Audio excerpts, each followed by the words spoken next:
नमस्कार। आप सबका यहाँ आने के लिए बहुत बहुत धन्यवाद। आपने हमारे लिए इस अभियान के लिए कुछ बहुत अच्छे शब्दों का प्रयोग किया, उसके लिए आपका तहे दिल से आभार भी व्यक्त करते हैं।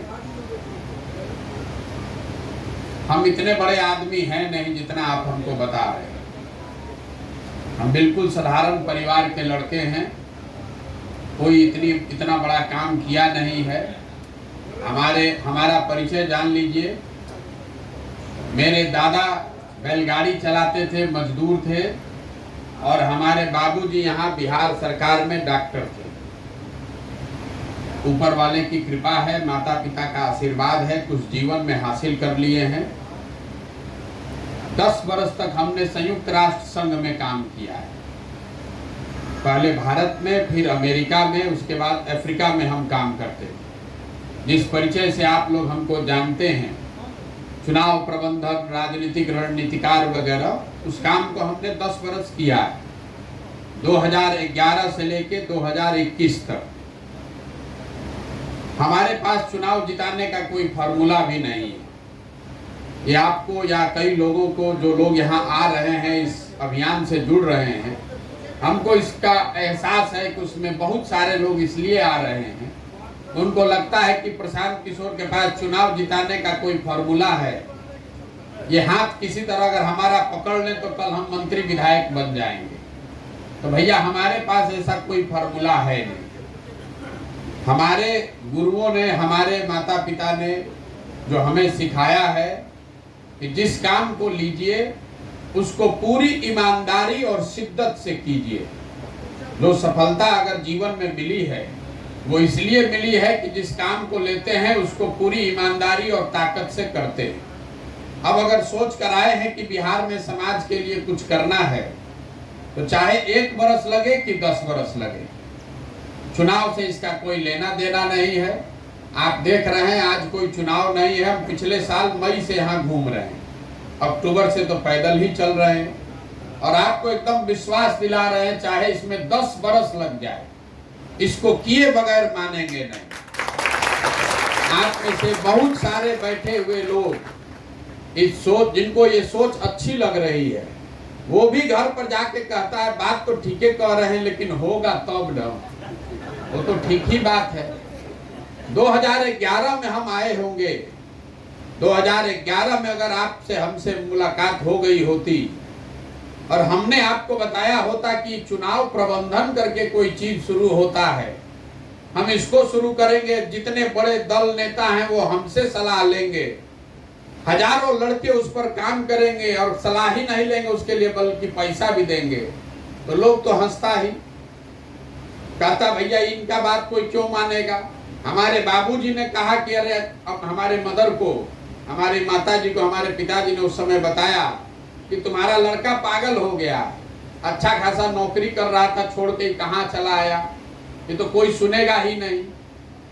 2012 में सफलता मिली गुजरात के विधानसभा में, 14 में सफलता मिल गई लोकसभा के स्तर पर, देश के स्तर पर। फिर भी बहुत सारे लोगों ने कहा भाई इससे क्या होता है, ये तो मोदी जी का अपना प्रभाव है, भाजपा की ताकत है, हिंदुत्व है, इसलिए जीते हैं, इसमें प्रशांत किशोर क्या किए। सही बात है। फिर 15 में यहाँ लालू जी, नीतीश जी को जिता दिया गया, तो कुछ लोगों ने कहा कि अच्छा लगता है, कुछ तो जरूर जानता है, लेकिन ज्यादातर लोगों ने फिर कहा कि अरे भाई तो लालू जी नीतीश का जाति का समीकरण था, प्रशांत किशोर का इसमें क्या है। फिर पंजाब जीत गए, फिर तेलंगाना जीत गए, फिर आंध्र प्रदेश जीत गए, दिल्ली जीत गए, महाराष्ट्र जीत गए, तमिलनाडु जीत गए, बंगाल जीत गए। इतनी बार जीते, इतने अलग अलग जगह पर जीते कि जो बहुत बड़ा आलोचक है वो भी कह रहा है कि अच्छा कुछ तो जानते ही होंगे। किसी काम को जैसे ही अभी आपको भरोसा नहीं हो रहा, हम कितना भी कहें, हम घूम रहे हैं तो लोग, हम फिर आप आए हैं सुनने के लिए। यही सोच, ये इससे भी पवित्रता से अगर कोई इस प्रयास को कर रहा होता और हम उस आदमी ने 10-15 चुनाव नहीं जीता होता, तो लोग कहते कि पागल हो गया।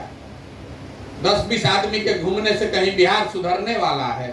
हमारे बारे में भी लोग पीछे यही कहते हैं, कह रहे इनको घूमने दीजिए, इनके घूमने से कुछ होने वाला नहीं है। लेकिन हमने जो काम 10 बरस किया है उसका डर भी उसको है। सोचता है कि अरे भाई कहीं कुछ कर दिया तो पता चला सब जमीन नीचे से खसक जाएगा, तो चल के इधर भी गमछा डाल देते हैं। आप यहाँ पवित्र सोच से हर व्यक्ति आया है, ये जरूरी नहीं है।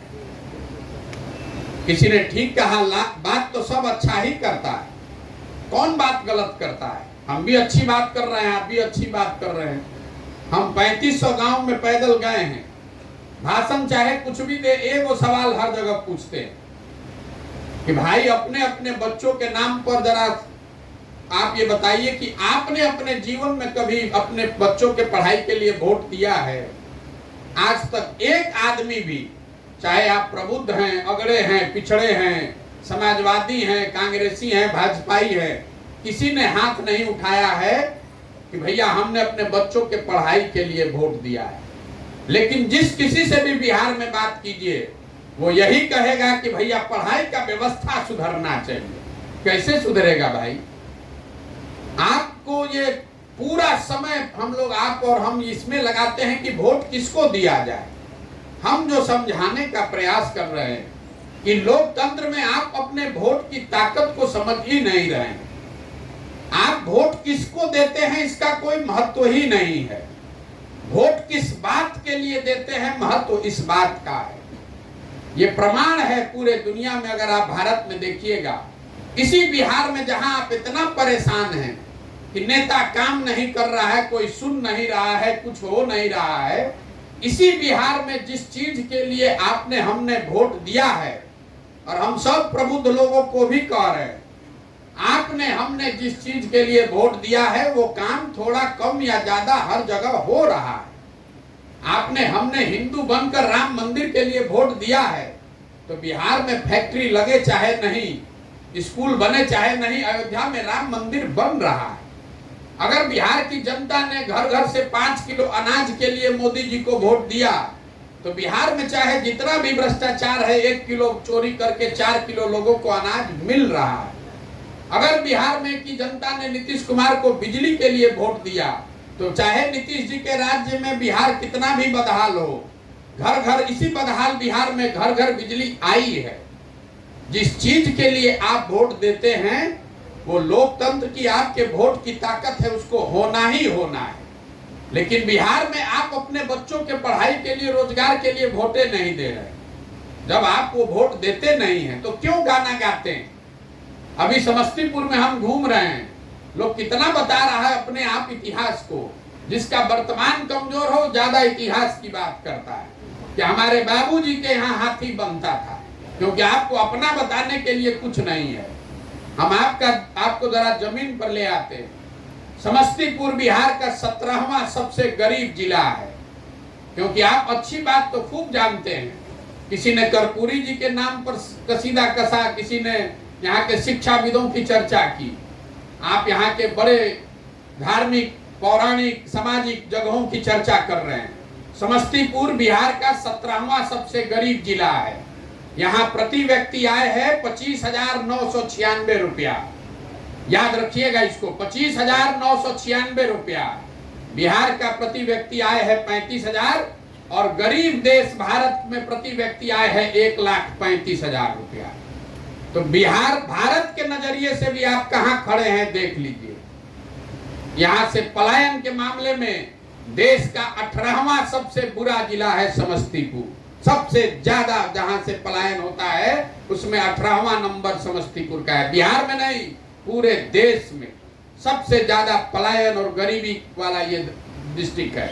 और यहाँ सारे आप बैठे हुए हैं, आपकी क्षमता, आपका अनुभव, आपकी विद्वता हमसे बहुत ज्यादा है। आपने वो सांसद चुना है जिसको आप देखते ही नहीं है। हर आदमी कहता है कि हम सांसद को देखबे नहीं किए, फिर पूछते हैं कि आपने वोट क्यों दिया, तो कहते हैं कि भैया वोट उनको थोड़े दिए थे, मोदी जी को दिए थे। तो मेरे भाई, जो हमने अभी आपको बताया, जिस चीज के लिए आप वोट दे रहे हैं वो आपको मिल रहा है। आपने अपने सांसद के लिए वोट नहीं दिया, आपने मोदी जी के लिए वोट दिया। तो चाहे आपको अपने सांसद का चेहरा देखने को मिले चाहे नहीं, मोदी जी का चेहरा व्हाट्सएप में, टीवी में, अखबार में दिन रात देखने को मिल रहा है कि नहीं मिल रहा है? तो जिसका चेहरा देखकर वोट दिए हैं तो उसका चेहरा देखिए और खुश होइए।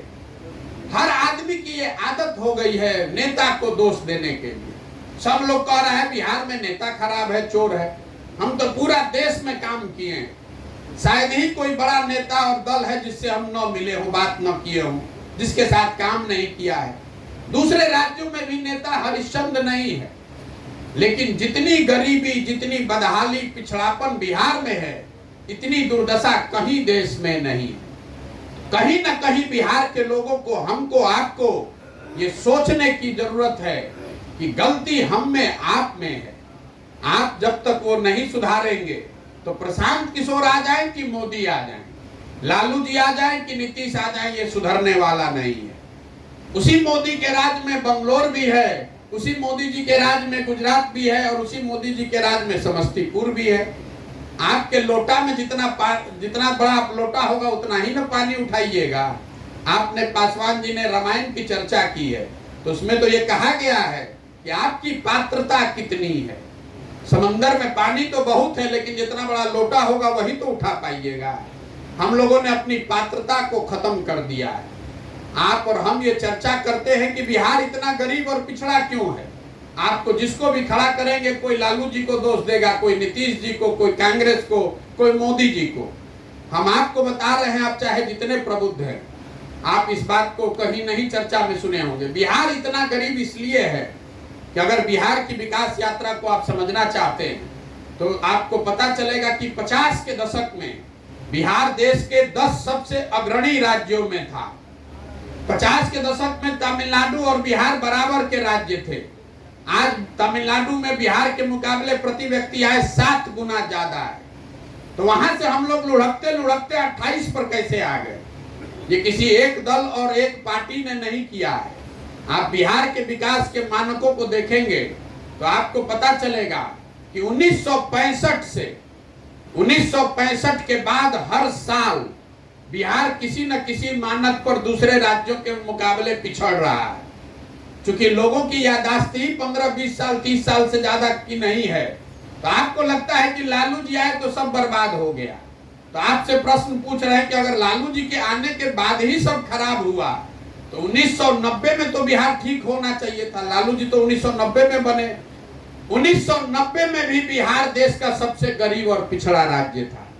तो कुछ हुआ ऐसा 1965 और 90 के बीच में, जिससे हम लोग ऊपर 5 से लुढ़कते लुढ़कते नीचे के 5 में आ गए।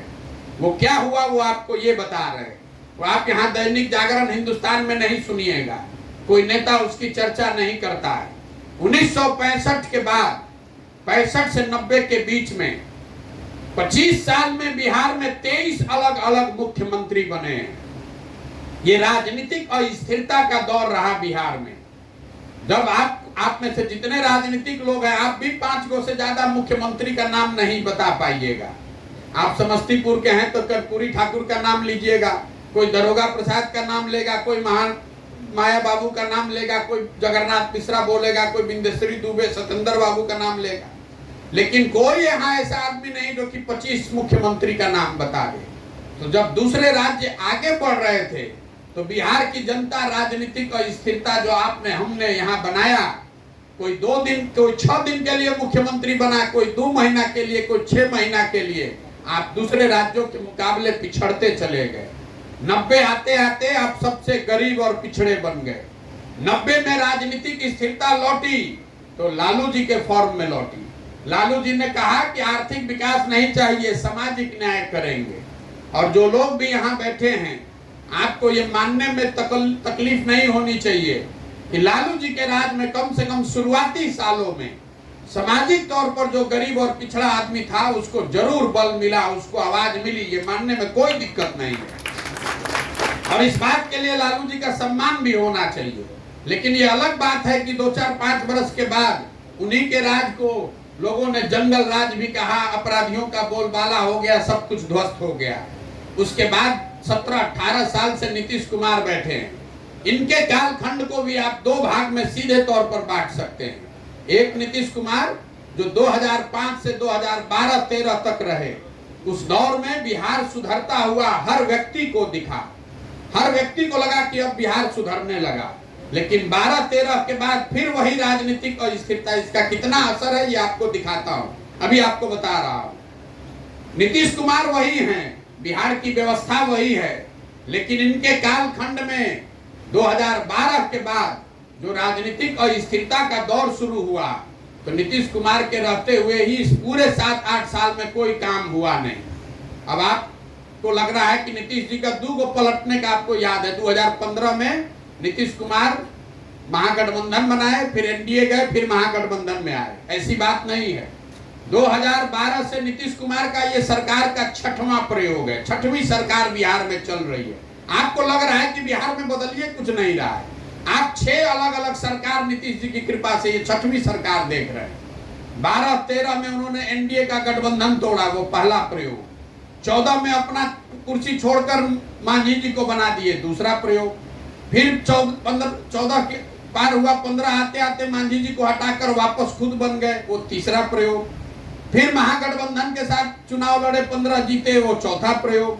फिर महागठबंधन छोड़कर एनडीए चले गए, फिर वो 5वां प्रयोग, और फिर एनडीए को छोड़कर अब महागठबंधन में चले आए। मैं आपको ये क्यों गिनवा रहा हूँ? हमको नीतीश कुमार से मतलब नहीं है, ये आपको बता रहा हूँ कि वही व्यक्ति, वही व्यवस्था। लेकिन जब राजनीतिक अस्थिरता आ जाती है तो मुख्यमंत्री रहते हुए उस आदमी की ये चिंता नहीं है कि विकास हो कि नहीं। वो तो 24 घंटा आदमी इसी में लगा हुआ है कि हमारी सरकार कैसे बने, कैसे बचे, हमको कोई उलाटे नहीं, हमको कोई पलाटे नहीं। यही दौर चला 65 से 90 के बीच में, जिसने बिहार की रीढ़ को तोड़ा, विकास की रीढ़ को। और वही दौर अभी हम लोग पिछले 2012 के बाद से देख रहे हैं। यही वजह है कि बिहार सबसे गरीब और पिछड़ा राज्य है। अब आप ये पूछिएगा कि इतनी गरीबी और ये राजनीतिक पहलू के बाद मूलभूत क्या करने से ये सुधरेगा, तो अगर क्या करने से ये सुधरेगा ये आप समझना चाहते हैं, तो विद्वानों ने जो बताया, दुनिया भर के जितने विद्वान हैं, जितने समाज का, देश का, राज्य का विकास हुआ है, लोगों ने बताया है कि कोई भी व्यक्ति, कोई भी समाज, कोई भी राज्य, देश, 3 ही रास्ता है उसके आगे बढ़ने का। एक रास्ता है पढ़ाई। अगर समाज पढ़ लिख जाए, आपके बाल बच्चे पढ़ लिख जाएं, तो उसका जीवन, उस आपके परिवार का, समाज का सुधर सकता है। दूसरा रास्ता है जमीन। अगर आपके पास खेती योग्य जमीन हो तो खेती किसानी करके भी आप अपनी गरीबी से निकल सकते हैं, समाज अपने आप को आगे बढ़ा सकता है। और तीसरा रास्ता है पूंजी, पैसा। अगर आप पढ़े लिखे नहीं हैं, आपके पास जमीन भी नहीं है, लेकिन आपके पास पूंजी हो, अपना या बैंक के द्वारा दिया हुआ, तो आप कोई रोजी रोजगार, बिजनेस करके भी अपना जीवन सुधार सकते हैं। चौथा कोई रास्ता ही नहीं है। बिहार को अगर आप गंभीरता से देखिएगा तो आपको पता चलेगा कि 2/3 बिहार के लोगों के पास ये तीनों में तीनों चीज का दरवाजा बंद है। पढ़ाई की सुविधा यहाँ है ही नहीं। जितने गरीब के बच्चे हैं वो सरकारी स्कूल में जा रहे हैं, स्कूलों को खिचड़ी बांटने का सेंटर बना दिया गया है। बिहार में शिक्षा व्यवस्था कभी बहुत मजबूत नहीं थी। हम भी बिहार के सरकारी स्कूल से पढ़े, यहीं से पढ़कर निकले। लेकिन पहले प्रखंड के स्तर पर, जिला के स्तर पर 2 गो, 4 गो, 5 गो ऐसा स्कूल हमेशा था जिसमें पढ़कर आप आगे बढ़ सकते थे। जिला में, प्रमंडल में 1-2 कॉलेज ऐसा था जहां आपका नाम लिखा गया तो आपका लड़का आगे बढ़ सकता है। ये अभी जो नीतीश कुमार के राज में जो समता मूलक शिक्षा नीति बनाने का प्रयास किया गया, जिसमें हर गांव में स्कूल खोल दिया जाए, हर गांव में शिक्षक बना दिया जाए, इसकी वजह से हुआ ये कि जहां स्कूल है वहां शिक्षक नहीं है, जहां शिक्षक है वहां स्कूल नहीं है, जहां दोनों है वहां पढ़ाई नहीं, जहां दोनों है वहां बच्चे नहीं है, और कई जगह पर तो तीनों है वहां पढ़ाई नहीं है। आपको घर में आप बैठते, आप दिन रात यही चर्चा करते हैं कि जो शिक्षक है इसकी गुणवत्ता खराब है, इसलिए शिक्षा व्यवस्था ध्वस्त हो गई। ये बात सही नहीं है। मान लीजिए कि स्कूल में नियोजित शिक्षक है, इसलिए वो नहीं पढ़ा रहा है, खराब हो गया। पटना साइंस कॉलेज में कौन नियोजित शिक्षक है? पटना कॉलेज में कौन नियोजित शिक्षक है? वहां पर तो नियमित प्रोफेसर हैं। आपके लंगर सिंह कॉलेज क्यों खराब हो गया? सीएम साइंस कॉलेज क्यों खराब हो गया? एमएस कॉलेज क्यों खराब हो गया? क्योंकि सरकार की प्राथमिकता में शिक्षा है ही नहीं। तो जब आपके बच्चे पढ़ ही नहीं रहे हैं, और आपके बच्चे मतलब जो प्रबुद्ध पैसे वाले हैं उनको भी मैं कह रहा हूं, आपके बच्चे प्राइवेट में बहुत लोग पढ़ा रहे हैं। अरे भैया, स्कूल आप भले प्राइवेट में पढ़ा दीजिएगा, कॉलेज कहां से लाइएगा? कॉलेज तो सरकारी ही जाना पड़ेगा। और अगर आपके पास बहुत पैसा है तो आप कॉलेज भी प्राइवेट पढ़ाइएगा। तो ऐसे कितने लोग हैं, 100 में इक्का दुक्का आदमी है जो कि कॉलेज में भी 1,00,000-2,00,000 फीस देकर अपने बच्चों को पढ़ा सकता है। तो यहाँ पढ़ने की व्यवस्था नहीं है। दूसरी बात, हमने आपको बताया पढ़ाई नहीं है तो जमीन से हम लोग क्यों नहीं सुधरे। पंजाब जैसा राज्य खेती करके आगे बढ़ा है, तो यहाँ पर वो दशा क्यों है? वो इसलिए कि समाजवाद की जिस जमीन पर आप बैठे हैं, 75 साल से यहाँ गरीब के नाम पर, समाजवाद के नाम पर राजनीति हुआ, लेकिन भूमि सुधार को लेकर यहाँ पर कोई प्रयास नहीं किया गया। नतीजा ये हुआ कि पूरे बिहार में 60% लोग ऐसे हैं जिनके पास जमीन है ही नहीं। समस्तीपुर का आंकड़ा है 61.5%, मतलब 100 में 60 आदमी के पास तो जमीन है ही नहीं, भूमिहीन है। जो 40 बच गया जिसके पास जमीन है, उस 40 में 35 आदमी ऐसा है जो 2 बीघे से कम का मालिक है। तो जो यहाँ पर खेती वो लोग करते हैं, हम लोग, अंग्रेजी में शब्द है सब्सिस्टेंस फार्मिंग, खाने वाली खेती। यहाँ खेती कमाने वाली नहीं है, खाने वाली खेती है। आप खेत में वही उपजा पाते हैं कि आपका और आपके बाल बच्चे का पेट भर जाए, कमाने का उससे जुगाड़ नहीं है। सरकारी आंकड़ा बताता है कि 100 में सिर्फ 4 किसान ही बिहार में ऐसे हैं जो खेती से कमाई कर रहे हैं। बाकी लोग खेत से अनाज उपजा कर पेट भर रहे हैं या खेत में मजदूर है। तो आपके पास पढ़ाई है नहीं, खेती से कमाई का जरिया है नहीं, तो तीसरा एक ही रास्ता बचा। अगर आपके